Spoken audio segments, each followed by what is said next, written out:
وہ بس اپنے بھائی کے پتھر جیسے چہرے اور اس کی آنکھوں میں اپنے لیے ابلتی ہوئی نفرت اور حقارت کو دیکھتا رہا۔ جارج آخری بار حقارت بھری نظروں سے اسے دیکھ کر مڑا اور زینے چڑھتا اوپر کہیں غائب ہو گیا۔ بھاری دروازہ ایک دھماکے سے بند ہوا اور اس کی آواز کی گونج دیر تک تاریکی میں پھیلتی رہی۔ ولیم وہیں بیٹھا رہا، تنہا، ساکت۔ جارج کے الفاظ زہریلے ناگ بن کر اس کی روح کو ڈس رہے تھے۔ فجر، وہ زیر لب بڑبڑایا، یعنی وہ اسے یاد تھا۔ جوزف پیلس کے قیدی کو پہلی خوشخبری ملی تھی، پر اگلی ہی سوچ نے اس کے چہرے کی مسکراہٹ چھین لی۔ وہ اب مجھے مردہ سمجھے گی؟ تہہ خانے کی تاریکی پہلے سے کئی زیادہ گہری اور ناقابل برداشت محسوس ہونے لگی۔ نہیں نہیں فجر، اس نے بے چینی سے پہلو بدلا۔ چہرے کے زخم کی وجہ سے کھوپڑی تک درد کر رہا تھا، اور اب یہ درد اچانک ہی کہیں غائب ہو گیا۔ اسے کیفے میں گھٹنوں میں سر دیے سسکتی ہوئی فجر یاد آئی۔ میری رہنا فجر، پلیز میری رہنا، میں آؤں گا، میں ضرور آؤں گا۔ اس کا دل جہاں مسرور تھا وہیں تڑپ رہا تھا۔ دنیا میں اس سے بے بس شاید ہی کوئی ہوگا۔ اگلی صبح اس کی آنکھ ایک جھٹکے سے کھل گئی۔ وہ زوردار سانس لیتے اٹھ بیٹھی، یوں لگا جیسے وہ کابوس کی دنیا سے واپس لوٹ آئی ہو۔ آنکھیں پھاڑ کر چاروں جانب دیکھا۔ وہ اسی نرم ملائم سے بستر پر لیٹی تھی۔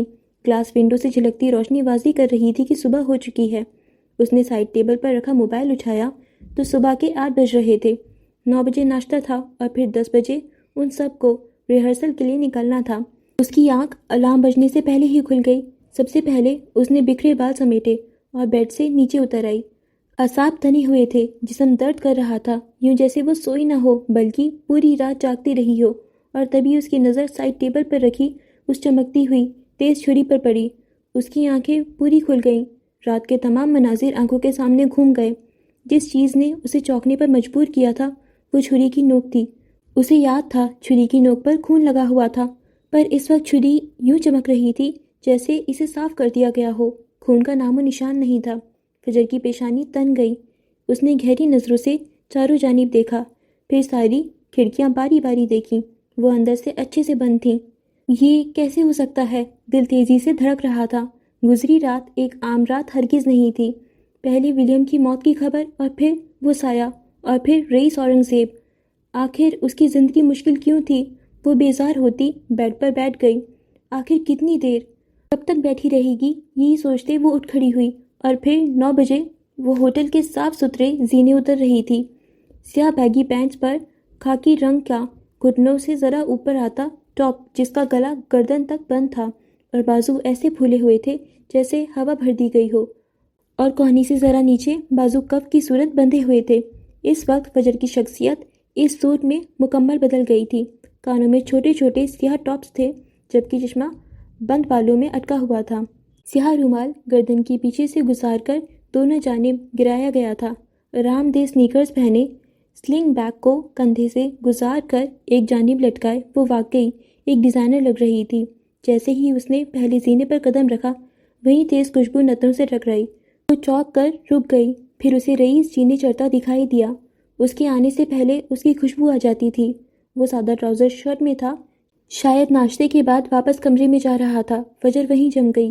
رئیس نے گردن اٹھا کر دیکھا۔ فجر کو دیکھ کر اس کی آنکھوں میں لمحے بھر کو عجیب سا تاثر ابھرا، اور اگلی ہی پل ختم ہو گیا۔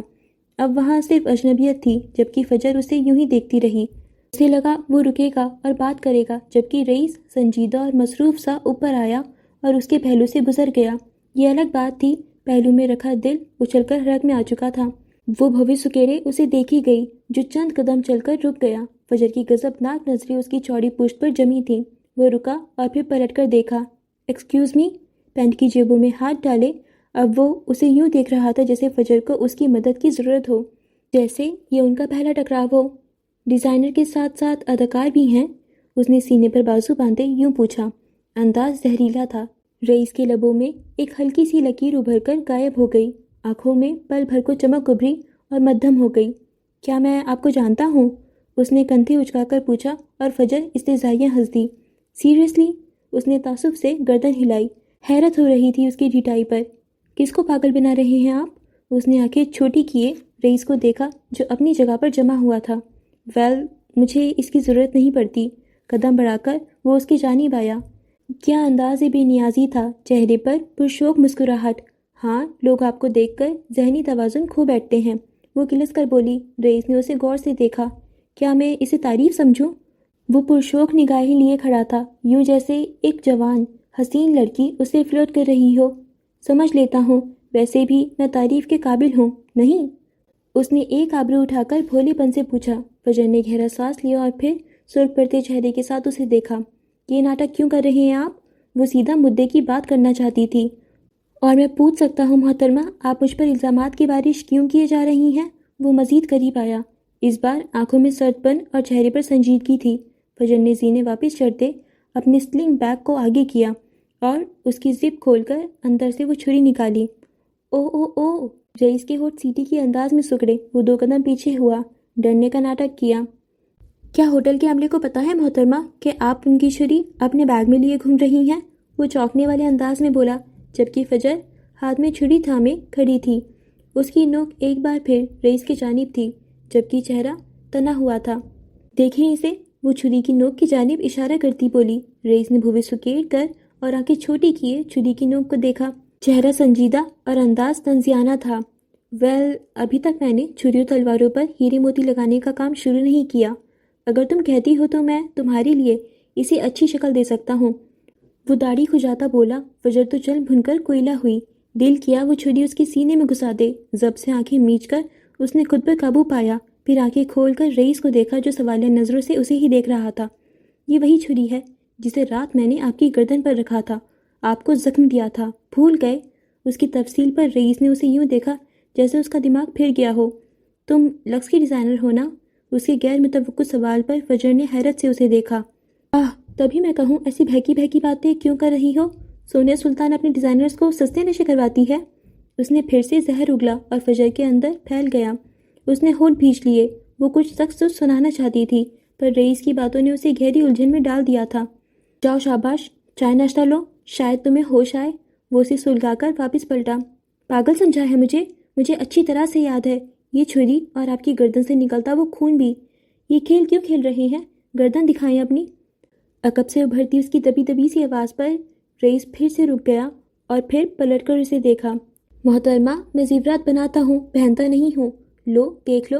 وہ قدم بڑھا کر آگے آیا اور ٹی شرٹ کا گول گلا مزید نیچے کر کے دکھایا۔ فجر نے دیکھا اور ساکت رہ گئی۔ وہاں کوئی زخم نہیں تھا۔ چھری والا ہاتھ کانپ اٹھا، سر بری طرح گھوم گیا۔ کیا ہوا؟ کھل گئی آنکھیں؟ ویسی میری گردن سے آبسیشن کیا ہے تمہیں؟ کبھی چھری رکھنے کے خواب دیکھتی ہو اور کبھی گردن دیکھنے خود آ جاتی ہو۔ لہجہ استہزائیہ تھا۔ میں نے دیکھا تھا آپ کی گردن پر۔ اس کی آواز دور کھائی سے آتی محسوس ہوئی۔ شاید تمہاری ہیزل آنکھوں نے رات کے اندھیرے میں کوئی اور ہی منظر دیکھ لیا۔ کبھی کبھی چیزیں ویسی نہیں ہوتی جیسی نظر آتی ہیں۔ وہ اس کی بات کاٹتے مسکرایا، ہاتھ سینے پر باندھ لیا۔ فجر سنبھل کر سیدھی ہوئی۔ یہ میری آنکھوں کا کمال ہے کہ وہ چیزوں کو ویسا دیکھتی ہیں جیسی وہ ہیں، ویسی نہیں جیسی آپ انہیں دکھانا چاہتے ہیں۔ آپ وہاں تھے۔ اس کا لہجہ تیز اور ضدی تھا۔ وہ اس کے وجود کو گہری نظروں سے دیکھ رہی تھی۔ وہی خوشبو، وہی آواز، وہی وجود، حال بدتہ انداز بالکل بدلا ہوا تھا۔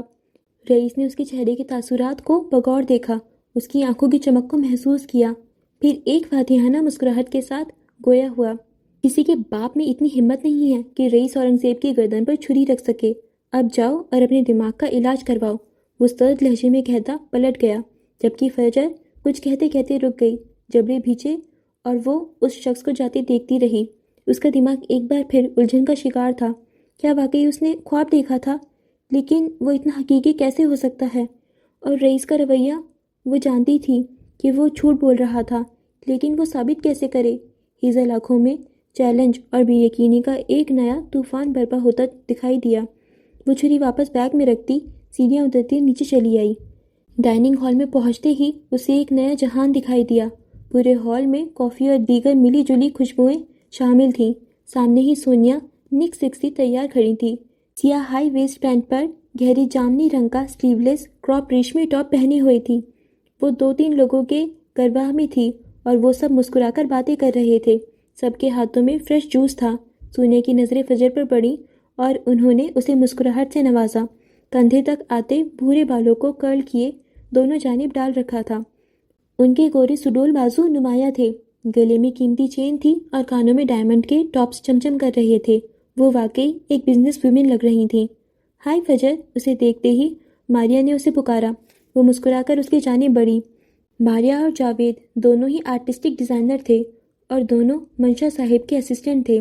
ایک آرٹسٹک ڈیزائنر کسی فنکارانہ ادارے، تنظیم یا منصوبے کی تخلیقی ویژن اور سمت کا ذمہ دار ہوتا ہے۔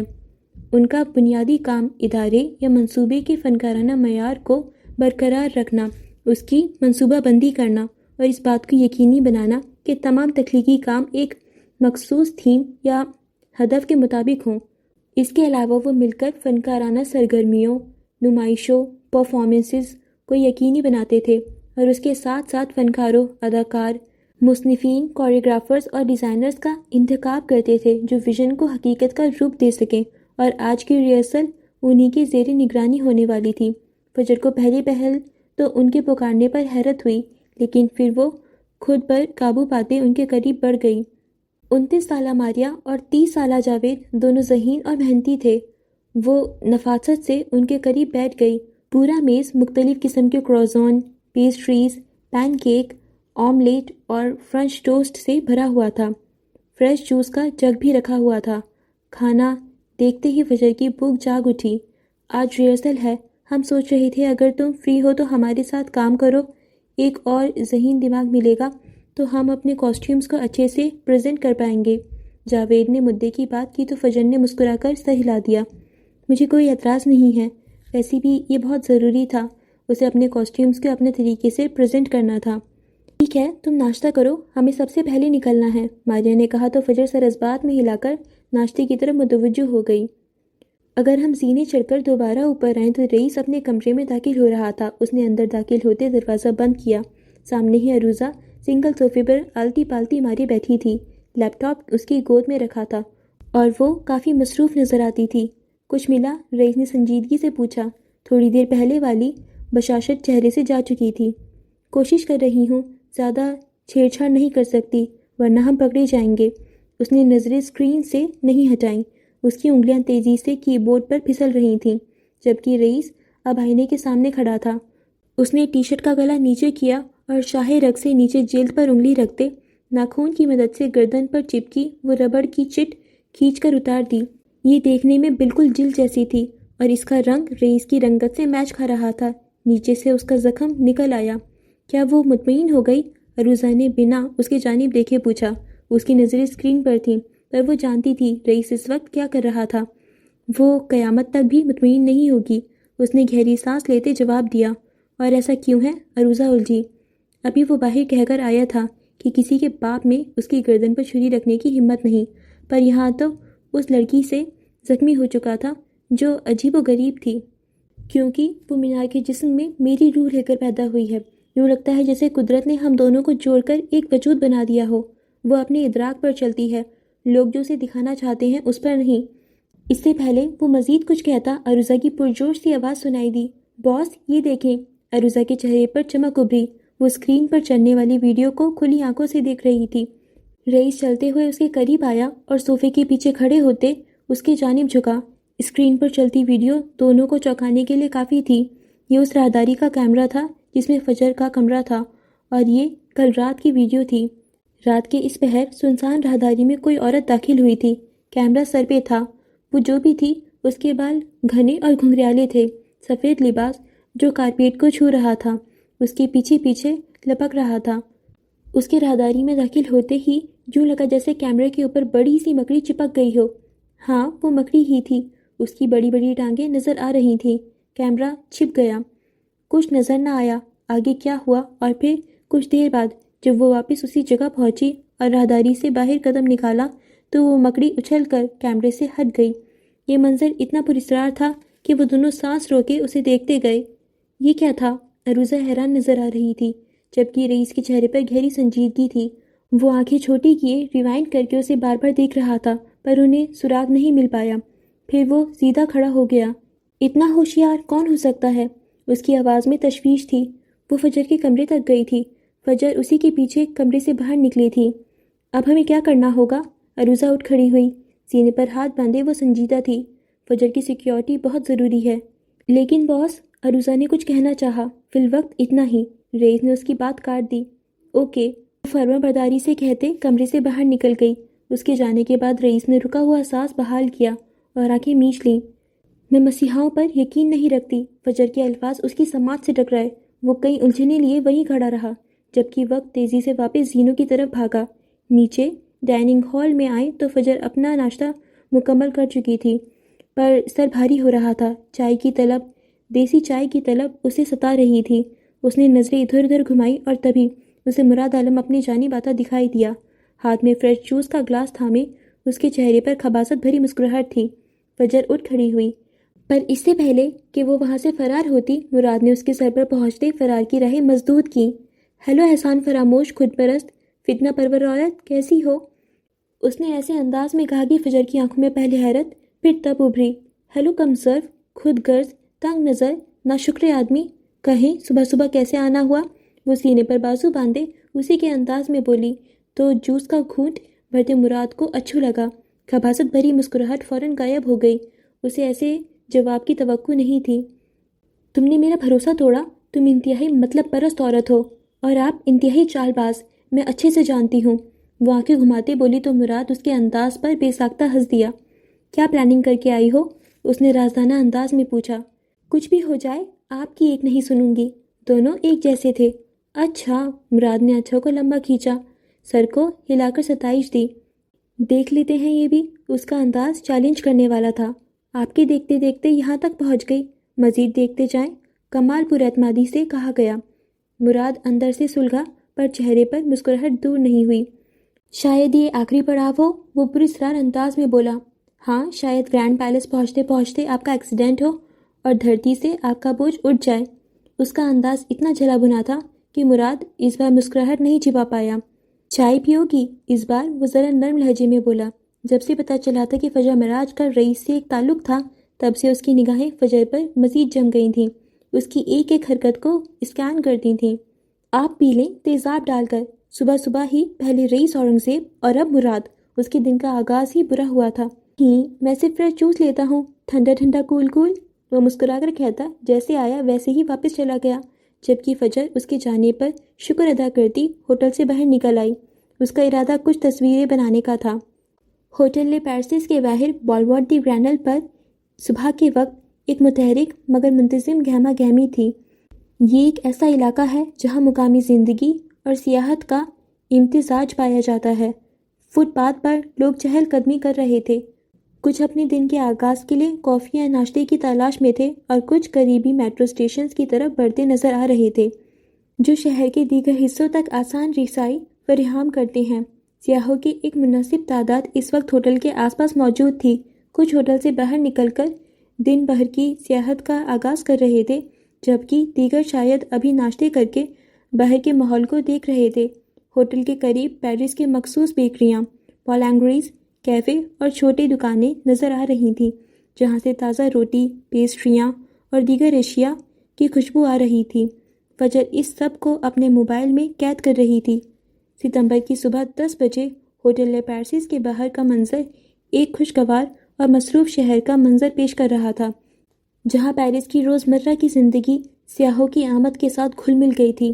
سورج کی روشنی، متحرک ماحول اور قریبی مشہور مونومنٹس کی موجودگی اس منظر کو مزید دلکش بنا رہی تھی۔ اچانک فجر کی نظر ایک جوڑے پر پڑی۔ وہ ہاتھ میں ہاتھ ڈالے قریب ہی ایک کیفے سے نکل کر ہنستے ہوئے گزر رہے تھے۔ ان کی آنکھوں میں محبت کی چمک اور ایک دوسرے کے لیے مکمل بے فکری تھی۔ انہیں دیکھ کر فجر کے دل میں ایک تیز لہر اٹھی، ایک جانی پہچانی ٹیس۔ بے اختیار اس کا ہاتھ رکا، موبائل نیچے ہو گیا۔ پیرس کی یہ سڑک، یہ ماحول، سب ایک دم ماضی کے دریچے میں کھل گیا۔ اسے ارسل یاد آیا، اس کی پہلی چاہت، وہ لمحہ یاد آیا جب اس نے پہلی بار ارسل سے پیرس فیشن ویک دیکھنے کی خواہش ظاہر کی تھی۔ تم شادی کے بعد کہاں جانا چاہتی ہو؟ وہ سنجیدہ سا پوچھ رہا تھا۔ مجھے زندگی میں ایک بار پیرس فیشن شو دیکھنا ہے، بس اتنی سی خواہش۔ ضرور جائیں گے۔ کتنی معصومیت تھی اس خواہش میں، کتنا یقین تھا ارسل کے وعدے پر۔ فجر کے ہونٹوں پر ایک تلخ مسکراہٹ ابھری، وہ وعدہ جو کبھی وفا نہ ہوا۔ ارسل نے کسی اور کا ہاتھ تھام لیا، کسی اور کے ساتھ زندگی کے سفر پر نکل گیا، اور فجر، وہ تنہا رہ گئی۔ اس نے ہمت نہیں ہاری، خود کو سنبھالا، اپنی پوری توجہ اپنے کام پر لگا دی۔ وہ آج پیرس میں تھی، ایک کامیاب فیشن ڈیزائنر کے طور پر۔ اپنی محنت اور کامیابیوں کے بل بوتے پر اس نے اپنا خواب خود پورا کیا تھا، مگر اس جوڑے کو دیکھ کر آج پیرس کی اس اسٹریٹ پر کھڑے ہو کر وہ سارا درد، وہ دھوکہ، وہ تنہائی ایک بار پھر تازہ ہو گئی۔ اس کی ہیزل رنگ کی آنکھیں، جن میں ہمیشہ ایک عجیب سی تپش، ایک آگ سی دہکتی رہتی تھی، اس وقت جیسے اندر ہی اندر سلگ رہی تھی۔ ان میں پیرس کی صبح کی نرم روشنی منعکس ہو رہی تھی، مگر ان کی گہرائیوں میں ماضی کی یادوں کا الاؤ روشن تھا۔ شاید چند آنسو تھے جو پلکوں کی حد تک آئے، مگر غرور یا ضبط نے انہیں باہر چھلکنے نہ دیا۔ ان جلتی آنکھوں میں کامیابی کی چمک بھی تھی، مگر اس چمک کے پیچھے چھپا درد، وہ پرانا زخم، آج پہلے سے زیادہ نمایاں محسوس ہو رہا تھا۔ ہاں، ہم لوگوں کو بھول جاتے ہیں، پر ان کی یادوں کو نہیں۔ ایک خواب دیکھا تھا اس نے، ایک عام سا خواب جو ہر لڑکی دیکھتی ہے۔ وہ بلقیس کے بیٹے کے برے سایوں سے دور ارسل کے ساتھ ایک خوشگوار اور نارمل زندگی جینا چاہتی تھی، ایک نان ٹاکسک فیملی جہاں سبھی ہنسی خوشی رہتے ہوں۔ وہ اچھی ماں بنتی، اپنے بچوں کو وہ سارا پیار دیتی جو اسے نہیں ملا تھا۔ وہ اور ارسل اور ان کی چھوٹی سی فیملی، کاش وہ وفادار ہوتا۔ وہ بددعائیں نہیں دیتی تھی، لیکن اس پل اسے محسوس ہوا تھا کہ ہر وہ لمحہ، دن رات، ہر وہ درد اور اذیت جو اس نے کاٹی تھی، ارسل برہان گردیزی اسے ضرور جیے گا۔ اس نے ایک لمبی گہری سانس لی، پیرس کی ٹھنڈی ہوا کو اپنے اندر اتارا، جیسے خود کو یاد دلا رہی ہو کہ وہ پرانی فجر نہیں رہی، وہ مضبوط ہے، کامیاب ہے، مگر دل کے کسی کونے میں ارسل کے خاندان کی طرف سے ملی دھتکار ابھی باقی تھی۔ یہ شہر، یہ کامیابی، سب حاصل تھا، مگر وہ ساتھ نہیں تھا جس کے ساتھ اس سب کا خواب دیکھا تھا۔ اس کی جلتی ہوئی ہیزل آنکھوں میں پیرس کی خوبصورتی کے ساتھ ساتھ ایک ادھورے خواب کا دھواں بھی شامل تھا۔ اس نے تڑپ کر رخ بدلا اور پھر وقت جیسے ایک بار مزید رک گیا۔ سامنے ہی ایک لڑکا کھڑا تھا، ہاتھ میں کیمرہ تھامے وہ پوری توجہ سے آس پاس کی تصویریں کھینچ رہا تھا۔ پورا پیرس کتھئی رنگوں سے سج گیا۔ میں ولیم جوزف تمہارے لیے آؤں گا، ایک اور جانی پہچانی آواز سماعت سے ٹکرائی۔ ولیم مر چکا ہے۔ فجر کو سانس سینے میں رکتا محسوس ہوا۔ سب ساکت ہو چکا تھا، دل رک چکا تھا، پتہ نہیں کیوں۔ آخر مرد وفا کیوں نہیں کرتے؟ ہیزل آنکھوں کی جلن بڑھتی چلی گئی۔ وہ جانے کتنی دیر اسی ٹرانس میں رہتی، پر قریب سے ابھرتی آواز اسے واپس کھینچ لائی۔ فجر، فجر! ماریا اس کے کندھے پر ہاتھ رکھے اسے پکار رہی تھی۔ وہ چونک کر حواسوں میں لوٹی، آنکھیں پھاڑ کر ماریا کو دیکھا۔ تم ٹھیک ہو؟ ماریا اسے دیکھ کر الجھی۔ ہاں، میں ٹھیک ہوں۔ چشمہ بالوں سے اتار کر آنکھوں پر سجا لیا۔ اس کا چشمہ جو دھوپ سے آٹومیٹک سن گلاسز میں بدل جاتا تھا، اس کے پیچھے فجر کی آنکھیں چھپ گئی تھیں۔ لیٹس گو، ہمیں نکلنا ہے۔ وہ اسے اطلاع دے کر آگے بڑھی تو فجر نے بھی گہرا سانس لے کر اس کی پیروی کی۔ کچھ یادیں دل میں لگے تیروں کے مانند چبھتی رہتی ہیں، ان سب سے پیچھا چھڑانا اتنا آسان نہیں ہوتا۔ گاڑی گرینڈ پیلس کے سامنے جا کر رکی اور فجر نے سر اٹھا کر دیکھا۔ اس کی آنکھوں میں تحیر ابھرا۔ پیرس میں واقع گرینڈ پیلس فرانسیسی فن اور تعمیر کا ایک شاندار نمونہ ہے۔ یہ عمارت اپنی خوبصورتی اور تاریخی اہمیت کی وجہ سے دنیا بھر میں مشہور ہے۔ گرینڈ پیلس باہر سے ایک عظیم عالیشان اور متاثر کن ڈھانچہ ہے۔ اس کی تعمیر 1900 کی عالمی نمائش کے لیے کی گئی تھی اور یہ بیوکس آرٹ طرز تعمیر کا شاہکار ہے۔ اس کی بیرونی حصے میں پتھر کے بڑے بڑے ستون، مجسمے اور خوبصورت نقش و نگار شامل ہیں۔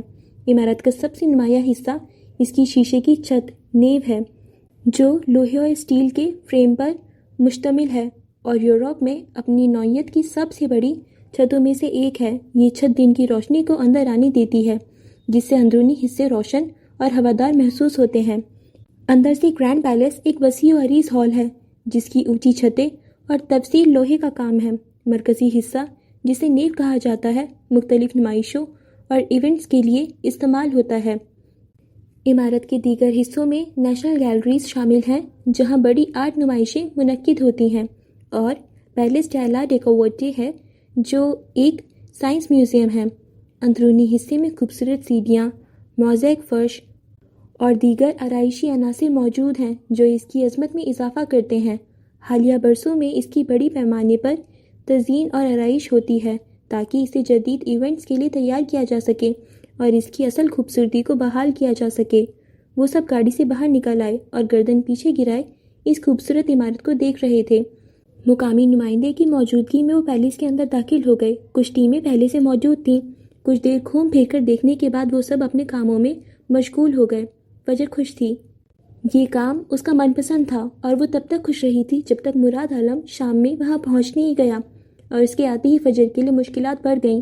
یہ شام کے وقت کا منظر ہے جب گرینڈ پیلس ہال کا وسیع و عریض اندرونی منظر، اونچی چھتیں، جھومر کی مدھم روشنی جو ہال میں بکھرے ہوئے عارضی اسٹیج سیٹ اپ اور ملبوسات کے ریک پر پڑ رہی تھی۔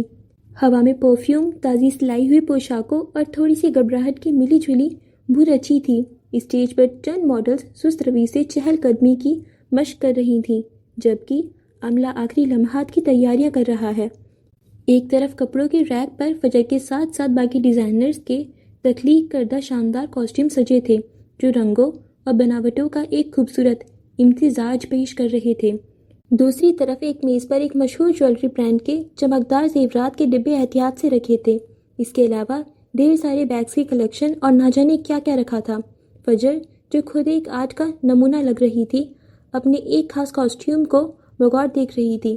اس کی نظریں ڈیزائن کی نزاکتوں میں کھوئی ہوئی تھیں۔ اس کی آنکھوں میں تخلیق کی چمک اور ساتھ ہی کچھ فکر مندی جھلک رہی تھی۔ آرٹسٹک ڈائریکٹر منشا صاحب، جو پر امید اور کسی قدر تیز مزاج دکھائی دے رہے تھے، وہ فجر کی طرف بڑھتے دکھائی دیے۔ ان کے ساتھ ہی اسپانسر برانڈ کا نمائندہ مراد عالم تھا، جو کچھ دیر قبل ہی ان سے محو گفتگو نظر آ رہا تھا، اور اب چہرے پر تجارتی چمک اور ایک خاص قسم کا اطمینان تھا۔ آنکھوں کی چمک فجر کو چڑھانے کے لیے کافی تھی۔ منشا صاحب فجر کے قریب آتے ہوئے مسکرا کر بولے، واؤ فجر، تمہارا کام لاجواب ہے۔ یہ کاسٹیوم صرف کپڑے نہیں، فن پارے لگ رہے ہیں۔ ان کے لہجے کی خوش آمد کی بو فجر کو یہاں تک محسوس ہوئی۔ فجر نے مسکرانے کی کوشش کی۔ شکریہ سر، میں نے ان میں اپنی روح ڈالی ہے۔ وہ ہاتھ میں بڑی سی نوٹ بک تھامے کھڑی تھی، پینسل بالوں میں اٹکا رکھی تھی۔ مراد عالم کی نظریں اسے بغاوت کی طرف مائل کر رہی تھیں۔ بالکل، اور اب ان روح پرور کاسٹیومز کو چار چاند لگانے کا وقت ہے۔ مراد عالم یہاں موجود ہے اور ان کے برانڈ کی جیولری ہمارے شو کی ایک اہم اسپانسر ہے۔ ہم چاہتے ہیں کہ ماڈلز تمہاری ڈیزائن کردہ ملبوسات کے ساتھ ان کی خوبصورت زیورات بھی پہنیں۔ یہ ڈیل کا حصہ ہے۔ وہ جیولری کی میز کی جانب اشارہ کرتے بولے۔ ادھیر عمر منشا صاحب فجر کو یہ بات کرتے ہوئے زہر لگے۔ اس کے چہرے سے مسکراہٹ غائب ہوئی۔ اس کی آنکھوں میں سختی اتر آئی۔ جیولری ان کاسٹیومز کے ساتھ؟ نہیں سر، یہ ممکن نہیں ہے۔ اس کا لہجہ ٹھوس تھا۔ کیا مطلب ممکن نہیں؟ فجر، یہ شو کا حصہ ہے، اسپانسرشپ اسی پر منحصر ہے، اور ویسے بھی یہ زیورات ان ملبوسات کی خوبصورتی کو نکھاریں گے۔ منشا صاحب کے لہجے میں دبی دبی ناراضگی تھی۔ سر، یہ ملبوسات مکمل ہیں، انہیں کسی نکھار کی ضرورت نہیں۔ میں نے ہر دھاگے، ہر نگ، ہر کٹ میں ایک کہانی، ایک احساس بنا ہے۔ یہ کاسٹیومز خود بولتے ہیں۔ ان کی ایک خاموش زبان ہے جو دیکھنے والے سے براہ راست مخاطب ہوتی ہے۔ اس نے لہجے کو نرم رکھنے کی کوشش کی۔ اس کی آواز میں عزم تھا۔ مراد عالم نے ٹانگ اڑانی ضروری سمجھی۔ اس لیے تو آیا تھا۔ محترمہ فجر، ہم آپ کے فن کی قدر کرتے ہیں، لیکن یہ فیشن شو صرف آرٹ کی نمائش نہیں، ایک تجارتی پلیٹ فارم بھی ہے۔ ہماری زیورات بین الاقوامی سطح پر تسلیم شدہ ہیں۔ ان کی چمک، ان کی نزاکت آپ کے خوبصورت کام کو ایک نیا رخ دے گی۔ یہ مکمل منظر نامے کو بلند کر دے گا۔ سوچیں، اس اسٹیج پر جب ماڈلز چلیں گی، آپ کا شاہکار لباس اور اس پر ہمارے چمکتے ہیرے، یہ ایک طلسماتی امتزاج ہوگا۔ اس کا انداز کاروباری، جبکہ آنکھیں چتاتی ہوئی تھیں۔ طلسماتی یا چکا چوند؟ اس کی ہیزل آنکھیں زخمی ہوئی۔ مراد صاحب، یہی تو میں نہیں چاہتی۔ میں نہیں چاہتی کہ میرے کاسٹیومز کی روح اس جیولری کی چکا چوند میں گم ہو جائے۔ میں چاہتی ہوں جب لوگ میری ڈیزائن کو دیکھیں تو وہ لباس کی گہرائی کو محسوس کریں، ان کے رنگ، ان کی بناوٹ، ان کا بہاؤ، ان میں چھپی داستان۔ میں چاہتی ہوں وہ لباس میں ڈوبی اس روح کو محسوس کریں، نہ کہ آنکھوں کو کھیرا کر دینے والی چمک پر اٹک جائیں۔ جیولری، خاص طور پر اتنی نمایاں جیولری، توجہ کو لباس سے ہٹا کر خود پر مرکوز کر لے گی۔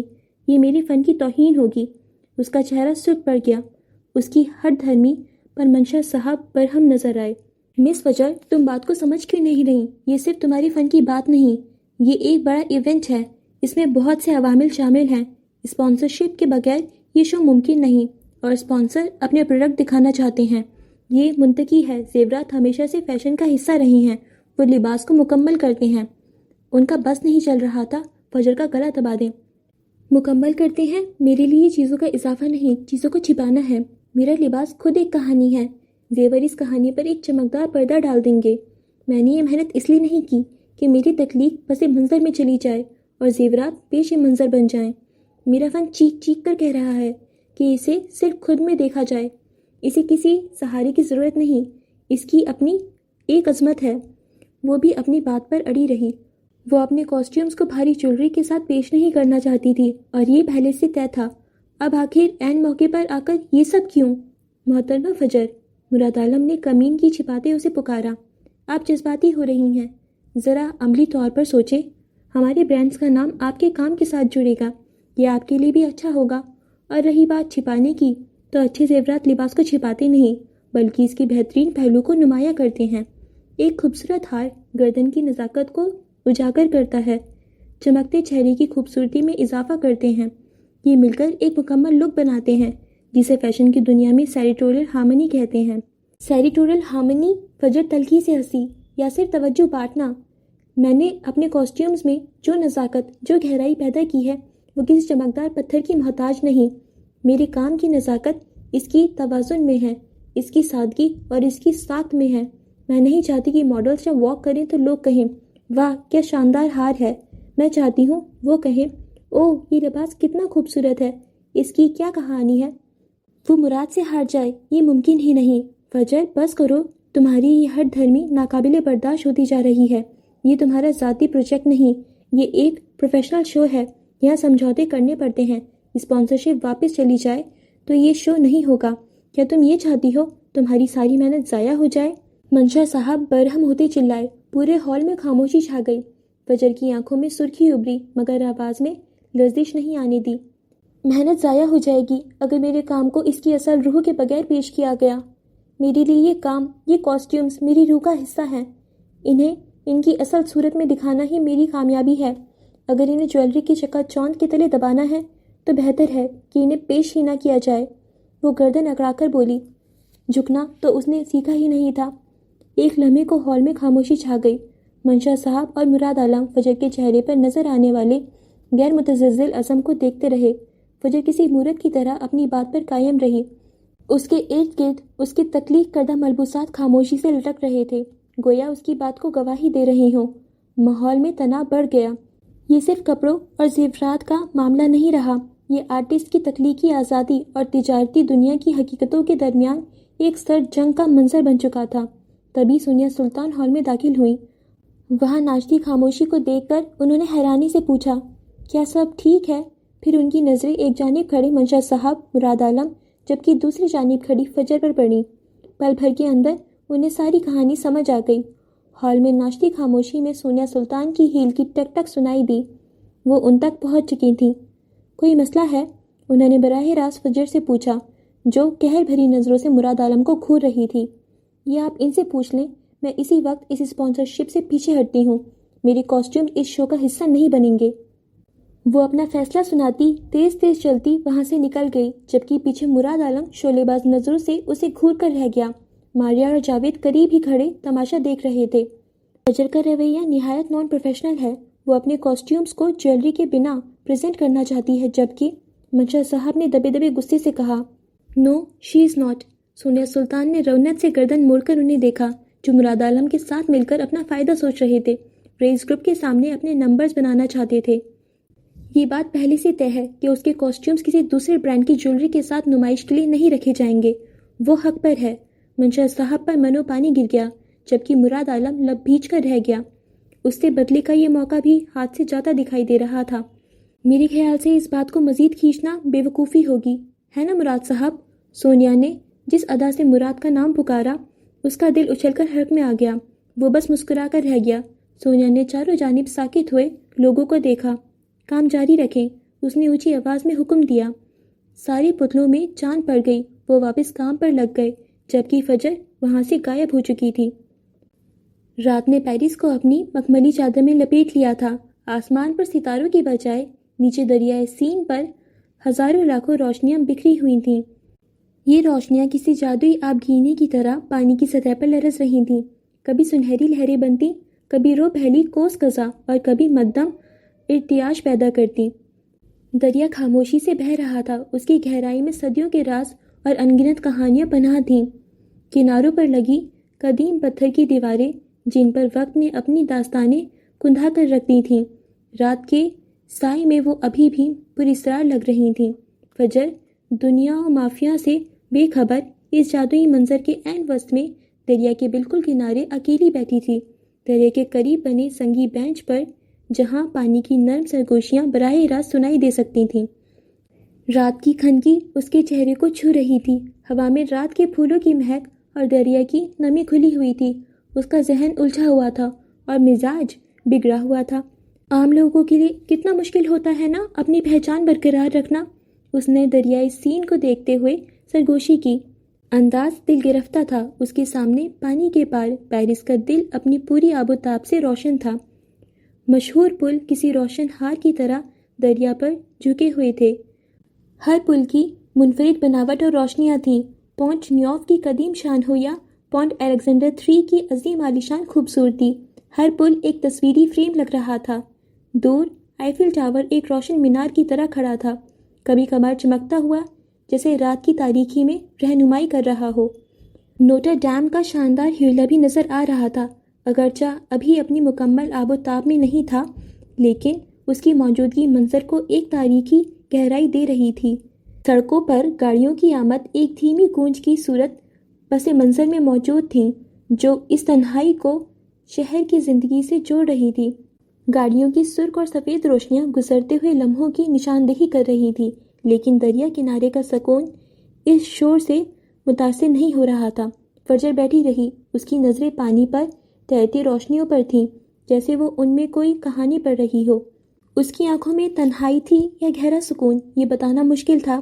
رات کے اس پہر جب دریائے سین کا جادو اپنے عروج پر تھا، رئیس گاڑی میں کوائز کے ساتھ بنی سڑک پر محتاط ڈرائیونگ کر رہا تھا۔ پیرس کی رات کی خاموشی میں صرف گاڑیوں کی ٹائروں کی دھیمی آواز اور دریا کی لہروں کی سرگوشیاں تھیں۔ اس کا رخ پیلس کی جانب تھا، اسے ریہرسل وزٹ کے لیے جانا تھا۔ عروضہ کال پر موجود تھی۔ باس کہاں رہ گئے ہیں آپ؟ بس پہنچ رہا۔ اس کی باقی الفاظ لبوں میں ہی دم توڑ گئے۔ اچانک اس کی نظر دریا کنارے روشنیوں کی رقصائے عکوس کے قریب ایک اکیلی صورت پر پڑی۔ وہ فجر معراج تھی۔ یہ یہاں اس وقت؟ اس کے ذہن میں پہلا خیال بجلی کی طرح گوندا۔ غصے اور پریشانی کی ایک لہر اس کے اندر دوڑ گئی۔ وہ لٹل مس کہاں ہے؟ اس نے فون کی دوسری جانب موجود عروضہ سے سوال کیا۔ لوگوں کو نک ناموں سے نوازنا اس کا مشغلہ تھا۔ فجر کا کیا ذکر؟ عروضہ سمجھ گئی تھی وہ اسی کا پوچھ رہا تھا۔ میری بات کا جواب دو عروضہ، لہجہ تنبیہ تھا۔ عروضہ کی گہری سانس سنائی دی۔ شام میں مراد سے بحث کے بعد وہ واک آؤٹ کر گئی تھی۔ رئیس نے بات سنتے ہی فون بند کر دیا۔ مجھے نفرت ہے ہر دھرم اور ضدی لوگوں سے۔ اس کی بے وقوفی پر اسے شدید افسوس ہوا۔ دنیا بھر کے خطرات سے بے خبر یوں اکیلے بیٹھ جانا کہاں کی عقل مندی تھی؟ رئیس نے گاڑی سڑک کے کنارے لگائی۔ انجن بند کرتے ہی رات کی خاموشی چھا گئی، سوائے دریا کی آواز کے۔ وہ گاڑی سے نکلا اور تیزی سے اس سمت بڑھا جہاں وہ بیٹھی تھی۔ جیسے جیسے وہ قریب آیا، اس چہرے کی شناخت واضح ہوتی گئی اور اس کے دل میں ناپسندیدگی کی ایک لہر اٹھی جو کسی پرانے بھرم زخم کی طرح تازہ تھی۔ وہ اسے دیکھنا نہیں چاہتا تھا۔ جب وہ بالکل اس کے قریب پہنچا تو فجر نے سر اٹھا کر دیکھا۔ رئیس کو اپنے سامنے پا کر اس کی آنکھوں میں حیرت کی جگہ فوراً ناگواری اور غصے نے لے لی۔ ایک لمحے کے لیے فضا میں سخت تناؤ چھا گیا۔ یہ شخص تھا اس کی اس حالت کا ذمہ دار۔ ہاں، یہی شخص۔ غصے کی لہر جسم میں پھیل گئی۔ تم یہاں کیا کر رہی ہو اس وقت؟ رئیس کی آواز میں سختی اور ناگواری تھی۔ اب کس کی گردن پر چھری پھیرنی ہے؟ فجر نے کوئی جواب نہیں دیا، صرف ایک سرد غصے بھری نظر اس پر ڈالی اور واپس دریا کی طرف منہ کر لیا، جیسے وہ وہاں موجود ہی نہ ہو۔ رئیس نے لمبا سانس لیا۔ یہ چہرہ اسے ناپسند تھا اور یہی چہرہ اس کی کمزوری تھا۔ رات اور صبح والے واقعے کے بعد فجر کو رئیس سے الجھن ہو رہی تھی، غصہ آ رہا تھا۔ وہ اسے پاگل کیوں ثابت کرنا چاہتا تھا؟ اسی بات نے اس کے لیے دل میں ناگواری پیدا کی تھی، مگر اس وقت رئیس اپنی ذاتی ناگواری کو ایک طرف رکھنے پر مجبور تھا۔ یہ وقت اکیلے بیٹھنے کا نہیں ہے لٹل مس آن مشن۔ اس نے بات مکمل نہیں کی۔ وہ اسے یہ احساس دلانا نہیں چاہتا تھا کہ وہ کتنی غیر محفوظ ہے۔ دہشت گرد نہیں ہوں میں جو یہاں کے لوگ مجھے مار ڈالیں گے۔ ضروری نہیں جو دہشت گرد ہوں لوگ اسے ہی ماریں. Now let's go. اس نے فجر کو ساتھ چلنے کو کہا. میں آپ پر بھی بھروسہ نہیں کرتی تو برائے مہربانی یہاں سے چلے جائیں. میں تمہیں یہاں اکیلا نہیں چھوڑ سکتا. یہ کوئی التجا نہیں تھی بلکہ ایک ٹھوس حقیقت اور اس کی ذمہ داری کا اقرار تھا. وہ اس کے عقب میں کھڑا تھا. جب وہ ٹس سے مس نہیں ہوئی تو بغیر کسی مزید لفظ کے اور اس کے سخت ناپسندیدہ نظروں کو نظر انداز کرتے ہوئے رئیس اس سے تھوڑے فاصلے پر اسی دریا کے کنارے بیٹھ گیا. اب وہ دو لوگ تھے جو اس پل ایک دوسرے کو شدید ناپسند کرتے تھے.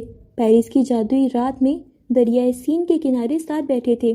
دریا کی روشنی اب بھی پانی پر رقص کر رہی تھی لیکن ان دونوں کے درمیان کی خاموشی اتنی بوجھل تھی کہ لگتا تھا جیسے ساری خوبصورتی مان پڑ گئی ہو.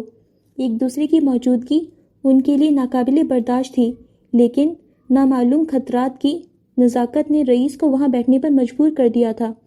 چاہے اسے یہ کہنا ہی ناگوار کیوں نہ گزرے، یہ خوبصورت منظر اب ان کی ناپسندیدگی اور مجبوری کا گواہ تھا. لگتا ہے تمہیں اندھیرا پسند ہے. یہ تو کسی ایسے شخص کے لیے مناسب مشغلہ ہے جو روشنی میں اپنی خامیاں نہیں دیکھنا چاہتا. اس نے طنز کا تیر چلایا. اور آپ جناب جوہری، کیا اندھیرا آپ کو اپنی چمک دمک چھپانے کا موقع دیتا ہے تاکہ کوئی آپ کی تخلیقات میں معمولی نقائص نہ پکڑ سکے؟ وہ کاٹدار الفاظ میں بولی. اس کی بات پر وہ ہولے سے مسکرا دیا. طنز یا مسکراہٹ؟ میری تخلیقات اتنی کامل ہے کہ انہیں کسی اندھیرے کی ضرورت نہیں، لیکن تمہارے ملبوسات، انہیں تو کسی تاریک تھیر میں ہی جادو جگانے کا موقع ملتا ہے جہاں ان کی عارضی خوبصورت کو قریب سے نہ دیکھا جا سکے. عارضی؟ میرے ملبوسات کرداروں کو زندگی دیتے ہیں، کہانیاں سناتے ہیں. آپ کے قیمتی پتھر تو محض بے جان آرائش ہیں. ان میں روح کہاں ہے؟ روح؟ کیا تم یہ کہنا چاہتی ہو کہ تمہارے کپڑوں میں جان ہوتی ہے؟ کیا وہ خود سے حرکت کرتے ہیں، اپنی کہانیاں خود سناتے ہیں؟ میری تخلیقات پہننے والوں کو ایک نئی شناخت دیتی ہے، ایک وقار بخشتی ہے. تمہارے ملبوسات تو محض ایک کھول ہیں. انداز چڑھانے والا تھا. وہ اسے جان بوجھ کر چڑھا رہا تھا تاکہ مراد کے ساتھ جو بھی ہوا وہ اسے اندر نہ رکھے، باہر اگل دے. اس کی بات سن کر فجر استزائیہ ہنس دی. وقار؟ آپ کا مطلب ہے دولت کی نمائش؟ آپ کے زیورات امیروں کے تکبر کو ظاہر کرتے ہیں جبکہ میرے ملبوسات فنکاروں کی تخلیل کی پرواز ہیں. ہم کردار بناتے ہیں، آپ صرف انہیں سجاتے ہیں. سجانا بھی ایک فن ہے محترمہ، اور اگر تم کردار بناتی ہو تو میں ان کرداروں کو ایک ایسی چمک دیتا ہوں جو انہیں ہمیشہ یاد رکھا جائے. تمہارا لباس ایک منظر تک محدود رہتا ہے، میرے زیور نسلوں تک منتقل ہوتے ہیں. وہ دبانے والے انداز میں بولا. نسلوں تک؟ کیا آپ یہ کہنا چاہتے ہیں کہ آپ کی تخلیقات تاریخی اہمیت رکھتی ہے؟ معاف کیجیے گا لیکن تاریخ میں ملبوسات نے ہمیشہ اہم کردار ادا کیا ہے. آپ کے ہیرے اور زمرد تو محض شاہی خزانوں کی زینت رہے ہوں گے. تمہاری ذہانت قابل تعریف ہے اگرچہ اس میں زہر ملا ہوا ہے. یہ اس نے تعریف کی تھی یا کچھ اور؟ فجر نے الجھ کر اسے دیکھا جو ناک کی سیدھ میں دریا میں امڑتی روشنیوں کو دیکھ رہا تھا. وہ کچھ کہنا چاہتی تھی پر رئیس اس سے پہلے ہی بول پڑا. تم یہ بھول رہی ہو کہ ایک خوبصورت لباس بھی ایک خوبصورت زیور کے بغیر ادھورا ہے. ہم دونوں ایک دوسرے کے فن کو مکمل کرتے ہیں. فجر نے سر جھٹک کر رخ موڑ لیا. رات کے اس پہر کھنکی بڑھتی گئی تھی. اسے سردی کا احساس ہوا تو دونوں بازو خود کے گرد لپیٹ لیے. مجھے نہیں لگتا کہ ہمیں ایک دوسرے کی ضرورت ہے. میرا فن اپنے آپ میں مکمل ہے. مجھے کسی چمکدار پتھر کی ضرورت نہیں ہے کہ وہ میری تخلیقات کو نمایاں کرے. وہ خود اپنی کہانی بیان کرنے کی طاقت رکھتے ہیں. کیا واقعی ایسا ہے یا یہ صرف تمہاری خود پرستی ہے جو تمہیں کسی اور کی فن کی اہمیت تسلیم نہیں کرنے دیتی؟ اس نے رخ موڑ کر فجر کو دیکھا جو خود کے گرد اپنی باہیں باندھے بیٹھی تھی. مجھ سے یہ توقع مت رکھنا میں تمہیں اپنا کوٹ دوں گا. آپ جیسے طاقت کی بل پر جیتنے والوں کی خوشبوؤں سے بھی دور رہتی ہوں میں. وہ تڑک کر اسی کے انداز میں بولی. رئیس نے لب بھینچ لیے. آج اسے احساس ہوا تھا لوگ اس سے ہار کر کیسا محسوس کرتے تھے. بالکل ویسا جیسا وہ اس وقت فجر سے نہ جیت کر محسوس کر رہا تھا. میرا یقین ہے کہ میرا فن مجھے مکمل کرتا ہے، بالکل اسی طرح جیسے آپ اپنی قیمتی پتھروں کی آبدی قدر پر یقین رکھتے ہیں. وہ بنا پلکے جھکائے سامنے دیکھ رہی تھی. اس کا چہرہ اس بہر جگمگا رہا تھا. ہم دونوں اپنی اپنی تاریک دنیاؤں کے بادشاہ اور ملکہ ہیں. ایک اندھیرے میں چمک پیدا کرتا ہے، دوسرا اندھیرے میں کہانیاں بنتا ہے. اس لیے مجھے اب زہر لگ رہے ہیں. وہ ناگواریت کا اظہار فوراً کر دیتی تھی. اور شاید یہی وجہ ہے کہ ہم ایک دوسرے کو اتنا ناپسند کر رہے ہیں. ہم ایک ہی طرح کے ہیں لیکن مختلف طریقوں سے.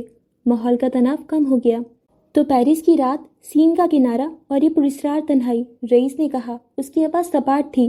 مجھے شک تھا کہ تمہاری عظیم تخلیقات کی انسپریشن شاید کسی قبرستان سے آتی ہے، مگر دریا کنارے، یہ نیا ہے۔ یا شاید یہاں بیٹھ کر تم سوچ رہی تھیں کہ میرے عام سے زیورات تمہارے شاہکار کاسٹیومز کو کتنا خراب کریں گے۔ وہ کم عمر لڑکا نہیں بلکہ پختہ عمر کا مرد تھا۔ فجر سے جھگڑ کر فائدہ نہیں تھا، اس لیے ماحول کو پرسکون کرنا چاہا۔ فجر نے سرد مہری سے اس کی طرف دیکھا۔ اس کی آنکھوں میں وہی ناپسندیدگی تھی جو رئیس نے توقع کی تھی۔ میں یہاں بیٹھ کر یہی سوچ رہی تھی کہ میرے کاسٹیومز کو آپ کے بھڑکیلے، توجہ ہٹانے والے زیورات کی ضرورت نہیں۔ وہ خود بولتے ہیں، انہیں کسی بیساکھی کی حاجت نہیں۔ رئیس ہلکا سا مسکرایا، ایک تلخ مسکراہٹ۔ اوہ معذرت، میں بھول گیا تھا کہ میں یہاں فن کی دیوی کے سامنے بیٹھا ہوں۔ اس کا لہجہ طنزیہ تھا۔ مگر بدقسمتی سے یہ فیشن شو تمہاری پرسنل آرٹ گیلری نہیں ہے، یہ ایک بزنس ایونٹ ہے جسے میں اسپانسر کر رہا ہوں، اور میری اسپانسرشپ کا ایک چھوٹا سا حصہ یہ ہے کہ میرے زیورات ڈسپلے ہوں گے۔ میری ٹیم کا اصرار ہے، اور فرینکلی یہ کوئی نیگوشیبل پوائنٹ نہیں تھا۔ اسے سمجھ آ گیا تھا مراد کی فجر سے بحث کیوں ہوئی تھی۔ ویسے تو اس کا ایسا کوئی پلان نہیں تھا، مراد نے اپنا فائدہ دیکھا تھا، پر اس کے ساتھ ساتھ وہ فجر کو نیچا دکھانا چاہتا تھا۔ فجر کی آنکھوں میں چنگاری بھڑکی، وہ سیدھی ہو کر بیٹھی۔ نان نیگوشیبل؟ اس نے حیرت سے رئیس کو دیکھا۔ مزاج بگڑا ہوا تھا، چہرہ سرخ اور آنکھیں دیوں کے مانند روشن تھیں۔ آپ کی طاقت کی رونیت کی حد نہیں، میری محنت، میرا ویژن، میرا شو، اور آپ چاہتے ہیں کہ میں صرف آپ کی تشہیر کے لیے اپنے فن کا گلا گھونٹ دوں؟ میرے کاسٹیومز جویلری کے ساتھ ڈیزائن نہیں کیے گئے، ان کا حسن ان کی سادگی اور کٹ میں ہے۔ آپ کے زیورات انہیں بالکل فٹ نہیں کریں گے۔ اوہ فکر نہ کرو فجر آرٹ، رئیس نے جان بوجھ کر اس کا نام اور اس کے فنکارانہ اناہ کا مذاق اڑایا۔ میرے زیورات اتنے ورسٹائل ہیں کہ تمہاری کسی بھی انچھوئے ڈیزائن کے ساتھ چل جائیں گے۔ مسئلہ زیورات کا نہیں ہے، مسئلہ یہ ہے کہ یہ میرے ہیں، ہے نا؟ تمہیں میری کوئی بھی چیز برداشت نہیں، تبھی تم نے رئیس گروپ کو چھوڑ کر لکس کو چنا۔ کیا یہی وجہ تھی؟ وہ بات کو کہاں سے کہاں لے گیا تھا، فجر نے تو یہاں تک سوچا ہی نہیں تھا۔ وہ اس کی پسند اور ناپسند کے زمرے میں آتا ہی نہیں تھا۔ وہ تو بہت اونچا تھا، وہ بلندیوں پر راج کرتا تھا، پھر وہ ایسے کیوں کہہ رہا تھا؟ سوال کئی زیادہ تھے، پر اس وقت فجر کو یہی سمجھ آیا کہ وہ اس کی بات کا اقرار کرے۔ بالکل صحیح سمجھے، فجر نے دو ٹوک کہا۔ آپ کی کوئی بھی چیز مجھے نہیں پسند، کیونکہ ان کی چمک اندھا کر دینے والی ہے، اور میں آپ کی مرضی اپنی تخلیقات پر مسلط نہیں ہونے دوں گی۔ اپنی اسپانسرشپ واپس لے لیں، میں کوئی اور راستہ ڈھونڈ لوں گی۔ اس کی آواز میں پتنگی تھی، یہ سنجیدگی کا لمحہ تھا۔ رئیس کچھ دیر اسے دیکھتا رہا۔ اسے فجر کی یہ ضدی اور پرنسپلز پر ڈٹے رہنے والی فطرت بالکل اپنے جیسی لگی۔ ہاں، وہ مینار کے روپ میں اس کی روح لے کر پیدا ہوئی تھی، شاید اسی لیے وہ اسے ناپسند بھی کرتا تھا، مگر دل کے کسی کونے میں ایک بدمزہ سی تعریف بھی تھی۔ واؤ، اتنی بڑی اپارچونیٹی ٹھکرا رہی ہو صرف اس لیے کہ تمہیں میری اندھا کر دینے والی چمکدار چیزیں پسند نہیں؟ اس نے سر ہلایا۔ میری ٹیم سن کر پاگل ہو جائے گی، انہیں یقین نہیں آئے گا۔ آپ کی ٹیم آپ کی رونیت کی عادی ہوگی، میں نہیں ہوں، فجر نے پلٹ کر جواب دیا۔ فیصلہ آپ کے ہاتھ میں ہے، یا تو میرا کام میری شرائط پر قبول کریں جو کہ طے شدہ ہے، یا مجھے نکال کر باقی ڈیزائنرز کو اسپانسر کریں جن کے فن پر آپ اپنی مرضی چلا سکیں۔ دونوں کے درمیان ایک بار پھر خاموشی چھا گئی۔ فجر کی بات میں سنجیدگی اور چیلنج تھا۔ رئیس اٹھ کھڑا ہوا۔ مزید وہ اس بیوقوف لڑکی کے ساتھ بحث نہیں کر سکتا تھا، یہ جانتے ہوئے بھی کہ اس کے اندیکھے انجانے دشمن تھے، پھر بھی اکیلی گھوم رہی تھی۔ اسے فرق نہیں پڑتا تھا اگر اس کی جویلری 3 کاسٹیومز کے ساتھ ڈسپلے نہ ہوتی۔ وہ یہاں اپنی جویلری کے ایگزیبیشن کے لیے نہیں آیا تھا۔ اس کے زیورات، اس کا آرٹ دنیا بھر میں جانا جاتا تھا۔ وہ یہ بھی جانتا تھا کہ مراد نے فجر کو زج کرنے کے لیے یہ سب کیا تھا، پر اس وقت اسے فکر تھی کہ فجر صحیح سلامت ہوٹل پہنچ جائے، صرف ایک شرط پر۔ فجر نے رخ موڑے، گردن اٹھا کر اسے دیکھا۔ وہ اپنی تمام ترجیحات کے ساتھ کھڑا تھا۔ دریائے سین میں اس کا عکس نمایاں ہوا۔ لہروں نے شور مچا دیا۔ تمہیں میرے ساتھ ابھی ہوٹل چلنا ہوگا۔ فجر نے آنکھیں سکیڑ کر اسے دیکھا۔ میں خود چلی جاؤں گی۔ وہ اٹھ کھڑی ہوئی۔ ماننے والے دن وہ پیدا ہی نہیں ہوئی تھی۔ گردن سے اسکارف کھول کر کانوں کی گرد لپیٹتی وہ اس کے پہلو سے نکلتی چلی گئی، پر اگلی ہی لمحے وہ گرتے گرتے بچی جب رئیس نے ایک جھٹکے سے اس کا بازو کھینچا۔ سنا نہیں تم نے میں نے کیا کہا؟ اس کی آنکھیں شعلے اگل رہی تھیں۔ وہ اس کے انتہائی قریب تھا۔ ایک پل کو اسے سمجھ نہ آیا کیا ہوا تھا، اور پھر اگلے ہی پل اس کے پورے جسم میں شرارے دوڑ گئے۔ چھوڑیں مجھے! ہمت کیسے ہوئی مجھے چھونے کی؟ فجر نے جھٹکے سے خود کو چھڑانے کی کوشش کی پر ناکام رہی۔ دریائے سین کے گرد گھومتی ہوا سرگوشیاں کرنے لگی۔ میں نے کہا چھوڑیں مجھے، ورنہ چیخ چیخ کر پورا پیرس اکٹھا کر لوں گی۔ اس کا انداز ایسا تھا کہ رئیس کو احساس ہوا وہ اسے بازو سے پکڑے کھڑا تھا۔ فجر سے بعید نہیں تھا، وہ جو کہہ رہی تھی ویسا کرتی بھی۔ وہ اس پر 1% بھی بھروسہ نہیں کر سکتا تھا۔ میں نے کہا تھا نا، غیر ضروری تصادم سے گریز کرو، جھگڑوں سے بچو، بلا وجہ کی ہر دھرمی سے کیا حاصل ہوگا؟ یہ سنتے ہی فجر کا دل اچھل کر حلق میں آ گیا۔ یہ خوشبو، یہ آواز، یہ انداز، یہ طاقت، یہ احساس بالکل رات والا تھا۔ یعنی وہ خواب نہیں تھا، وہ کابوس کی دنیا نہیں، اصل دنیا تھی۔ وہ سچ میں آیا تھا۔ پھر اسے بے وقوف بنانے کی کوشش کیوں کی؟ ہیزل آنکھوں میں زخمی پن ابھرا۔ اندر کہیں تکلیف پھیل گئی۔ اسے سمجھ نہیں آ رہا تھا یہ سب لوگ اس کے ساتھ کیوں کھیل کھیل رہے تھے؟ کیوں؟ کون تھا اس کھیل کا ماسٹر مائنڈ؟ اس شکار کے پیچھے چھپا عنکبوت کون تھا؟ میں نہ آپ کی ملازم ہوں، نہ آپ کی رشتہ دار۔ مجھ پر رعب جھاڑنا بند کریں۔ اس نے پھر سے خود کو چھڑانے کی کوشش کی۔ اس بار رئیس نے اسے چھوڑ دیا۔ رشتہ دار؟ وہ کمر پر ہاتھ دھرتا استہزائیہ مسکرایا۔ ابھی تو وہ جانتی ہی نہیں تھی ان کا رشتہ کیا تھا۔ جانتی ہوتی تو دونوں اس وقت دریائے سین میں ڈبکیاں لگا رہے ہوتے، کیونکہ نہ وہ خود بچتی نہ اسے چھوڑتی۔ مجھے آج اپنے فیصلے پر خوشی ہے کہ میں نے ریس گروپ کے بجائے لکس کو چنا۔ یہاں کے کم ظرف مرد مجھ جیسے ٹیلنٹ کو ڈیزرو نہیں کرتے۔ وہ ناگواریت سے کہتی تیز تیز قدم اٹھاتے اس سے دور ہوتی چلی گئی۔ رئیس چہرے پر ہاتھ پھیر کر رہ گیا۔ واللہ وہ بس دکھتی مینار جیسی تھی، وہ بالکل الٹ تھی، اور یہ بات اسے مزید ناپسندیدہ بنا رہی تھی۔ سرخ عالمگیر حویلی کا وسیع و عریض لانگ روم اپنی تمام تر شان و شوکت اور گھٹن زدہ روایت کے بوجھ تلے دبا ہوا تھا۔ دیواروں پر آویزان پرانی تصویریں جیسے ماضی کی کہانیاں سنا رہی تھیں، اور بھاری نقشین فرنیچرز بزرگوں کے دبدبے کا خاموش اعلان تھا۔ کھڑکیوں سے جھنکر آتی دوپہر کی روشنی بھی اس کمرے کی سنجیدگی اور ٹھہراو کو کم کرنے میں ناکام تھی۔ ایک بڑے مخملی صوفے پر وجاہت عالمگیر، فلک کے والد، اپنے مخصوص سندھی انداز میں ایک ٹانگ پر دوسری ٹانگ رکھے کسی گہری سوچ میں گم براجمان تھے۔ ان کے چہرے پر وقت کی لکیروں کے ساتھ ساتھ خاندان کی عزت اور روایت کی پاسداری کا غیر متزلزل عزم بھی آیا تھا۔ ان کے سامنے ذرا فاصلے پر ایک چھوٹے نشست پر فلک سہمی ہوئی بیٹھی تھی۔ اس کی انگلیاں بے چینی سے آپس میں الجھی ہوئی تھیں۔ ہوا میں ان کہیں کشیدگی تیر رہی تھی۔ کچھ دن پہلے اس نے لاہور کی ایک بڑی یونیورسٹی میں ماسٹرز کے لیے اپلائی کر دیا تھا۔ اس کا میرٹ لسٹ میں نام آ چکا تھا۔ وہ لاہور جا کر پڑھنا چاہتی تھی، اور وہ اپنی دوسری کتاب پر بھی کام کر رہی تھی، اور اس کے لیے بھی بڑے شہر جانا تھا۔ بابا سائی، فلک نے ہمت مجتمع کرتے ہوئے بالآخر خاموشی توڑی۔ اس کی آواز بامشکل نکلی۔ میں لاہور جانا چاہتی ہوں۔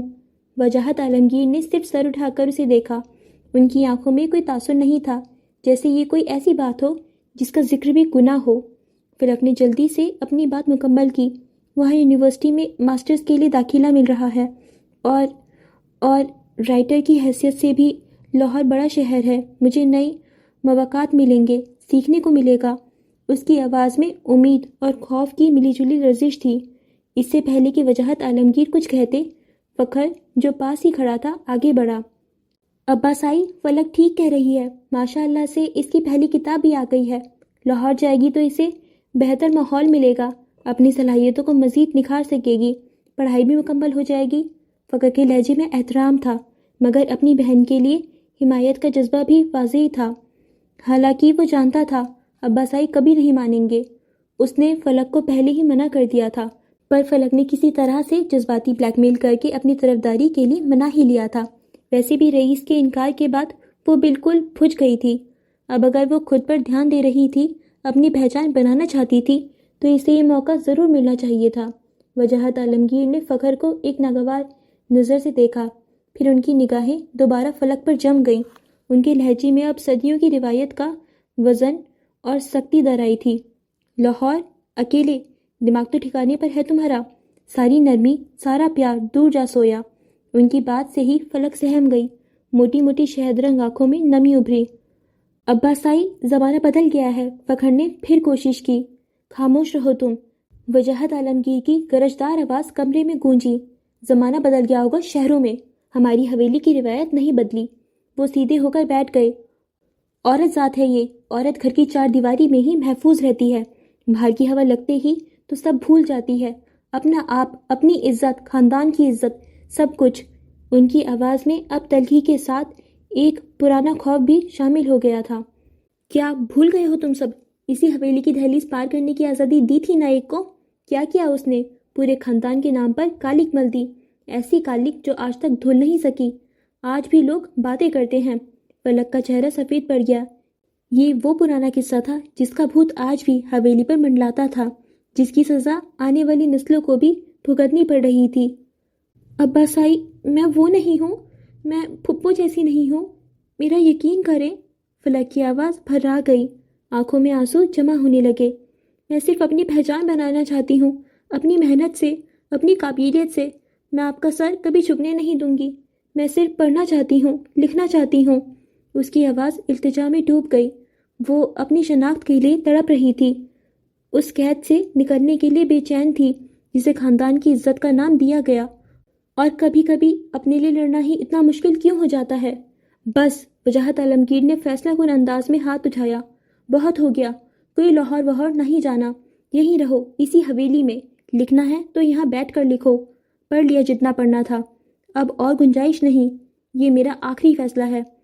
ان کے لہجے کی حتمیت نے کمرے میں بچی کچی امید کا بھی گلا گھونٹ دیا۔ فخر نے بے بسی سے سر جھکا لیا۔ فلک وہیں بیٹھی رہ گئی، آنکھوں سے آنسو رخسار پر بہہ نکلے۔ سرخ حویلی کی سرخ دیوار اسے پہلے سے کئی زیادہ بلند اور ناقابل عبور محسوس ہو رہی تھی۔ اس کے خواب، اس کی پہچان، سب جیسے ان دیواروں میں زندہ دفن ہو گئے تھے۔ یہ انکار صرف لاہور جانے سے انکار نہیں تھا، یہ اس کی ذات، اس کے وجود، اس کی خواہشوں کا انکار تھا۔ اور یہ احساس اس کے دل میں ایک گہری ٹھیس چھوڑ گیا۔ ابا سائی، جو اس کے شفیق اور مہربان ابا تھے، جو اسے آنکھوں پر بٹھا کر رکھتے تھے، جانے کیوں اس فیصلے سے اتنا بھڑک چکے تھے۔ وہ اٹھ کر لانگ روم سے باہر نکل گئے۔ باورچی خانے میں موجود دونوں بھابھیوں اور اماں نے افسوس سے منہ پر کپڑا رکھ لیا۔ میں نے کہا تھا وہ نہیں مانیں گے، فخر نے شکست خوردہ لہجے میں کہا تو سسکتی ہوئی فلک اٹھ کھڑی ہوئی۔ وہ بھاگتے ہوئے فخر کے قریب سے نکلتی چلی گئی۔ لانگ روم کے بعد لان سے بھاگتی ہوئی وہ اب سیڑھیاں چڑھ رہی تھی۔ اوپر آتے ہی اس نے اپنے کمرے کا دروازہ بند کیا اور بیڈ پر آندھے منہ گر گئی۔ گھٹی گھٹی سی سسکیاں کمرے میں گونجتی رہیں۔ مجھ سے ملنے تمہیں بلندیوں پر آنا ہوگا۔ اسے تو بس بلندیوں تک جانا تھا، وہاں جا کر وہ اس شخص کو دکھانا چاہتی تھی کہ وہ اتنی بے مول نہیں تھی جو اسے یوں ٹھکرا دیا گیا تھا۔ اس کی اپنی پہچان تھی، مگر پہچان کی جنگیں لڑنا اتنا آسان نہیں ہوتا۔ وہ وہیں لیٹی رہی۔ اس نے کسی کے لیے بھی دروازہ نہیں کھولا۔ دکھ صرف یہ نہیں تھا، ایک اور دکھ تھا جس کا وہ آج کل سامنا کر رہی تھی، تنقید اور تضحیک کا۔ کمرے میں شام کے سائے گہرے ہونے لگے، مگر فلک کے دل و دماغ پر چھائے دھند چھٹنے کا نام ہی نہیں لے رہی تھی۔ کھڑکی سے باہر ڈوبتے سورج کی نارنجی روشنی بھی اس کے اندر کی بے چینی کو کم نہیں کر سکی۔ اس کی پہلی کتاب کی اشاعت کو چند مہینے ہی ہوئے تھے، مگر ان چند مہینوں نے اسے شہرت کی بلندیوں کے ساتھ ساتھ تنقید کی گہری کھائیوں کا ذائقہ بھی چکھا دیا تھا۔ آن لائن رائٹر ہونے کا طعنہ تو جیسے اس کی پہچان کا لازمی حصہ بن گیا تھا۔ وہ جب لیٹے لیٹے تھک گئی تو اٹھ بیٹھی، بے دلی سے اپنا فون نکالا، انگلیوں نے از خود انسٹاگرام کا آئیکن ڈھونڈ نکالا۔ شاید کچھ دیر کے لیے ذہن بٹ جائے، شاید کسی قاری کا کوئی حوصلہ افزا پیغام نظر آ جائے، شاید، مگر اسکرین پر جو کھلا وہ ایک نیا طوفان تھا۔ ایک مقامی بکسٹاگرامر جس کے فالوورز کی تعداد چند ہزار تھی، اس کی کتاب ہاتھ میں پکڑے، چہرے پر مصنوعی سنجیدگی سجائے ایک ویڈیو میں محو گفتگو تھی۔ فلک نے بے دلی سے پلے کا بٹن دبایا۔ تو جناب، آج ہم ریویو کریں گے فلک عالمگیر صاحبہ کی پہلی کتاب کا۔ بکسٹاگرامر کی آواز میں طنز کی ہلکی سی چاشنی تھی۔ سوشل میڈیا پر تو بہت دھوم ہے، ہر کوئی تعریفوں کے پل باندھ رہا ہے، تو ہم نے سوچا کیوں نہ خود ہی پڑھ کر دیکھا جائے کہ آخر ایسا کیا خاص ہے اس شاہکار میں۔ لفظ شاہکار پر اس نے داستانہ زور دیا تھا۔ فلک کا دل دھک سے رہ گیا۔ اس نے گہرا سانس لیا، چہرہ سرخ پڑ گیا، حلق خشک ہوا اور ہاتھ کپکپانے لگے۔ پہلی بات تو یہ کہ زبان،